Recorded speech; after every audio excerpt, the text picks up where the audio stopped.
L'Europe est-elle prête en cas de conflit mondial?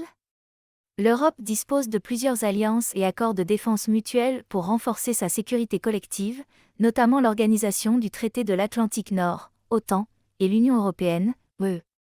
L'OTAN est l'alliance militaire la plus puissante au monde, avec 30 membres, dont 21 sont des pays européens.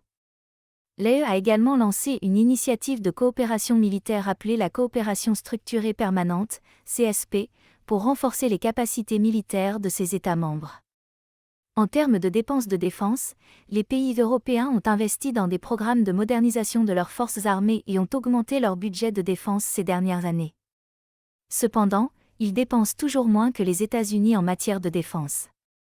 En outre, la capacité de l'Europe à déployer rapidement des forces militaires reste limitée par des contraintes budgétaires, des divergences politiques et des retards dans l'harmonisation des équipements militaires. Enfin, il convient de noter que l'Europe est confrontée à une série de menaces sécuritaires, notamment le terrorisme, la migration, les cyberattaques et les conflits régionaux. Ces menaces peuvent affaiblir les capacités militaires de l'Europe en cas de conflit mondial.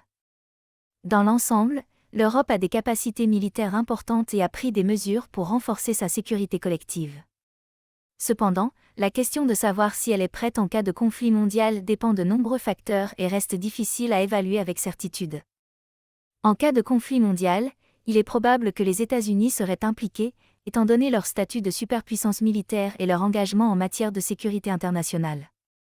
Les États-Unis ont des alliances de défense mutuelle avec de nombreux pays à travers le monde, notamment l'OTAN, qui a été créée pour défendre l'Europe contre les menaces militaires extérieures.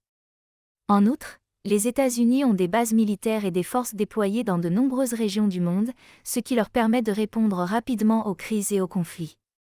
Cependant, il est important de noter que la politique étrangère américaine peut être influencée par des considérations nationales et internationales, telles que les intérêts économiques et géopolitiques, ainsi que par les relations avec d'autres puissances mondiales. Par conséquent, l'engagement des États-Unis dans un conflit mondial pourrait varier en fonction des circonstances spécifiques de ce conflit et des priorités de politique étrangère de l'administration américaine en place à ce moment-là. La Chine interviendra-t-elle?